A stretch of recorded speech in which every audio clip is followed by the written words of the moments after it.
Here I've got LG K61, and let me show you how to change ringtone on the following device. So at first you have to open the settings, then find and select sound, and here go to ringtone. And let me show you all of the options that you can apply here. We can just volume it up a bit so you can hear it clearly.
And then just pick the ringtone that you would like to apply.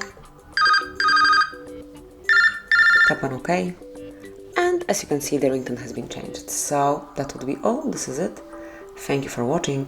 Please subscribe our channel and leave the thumbs up.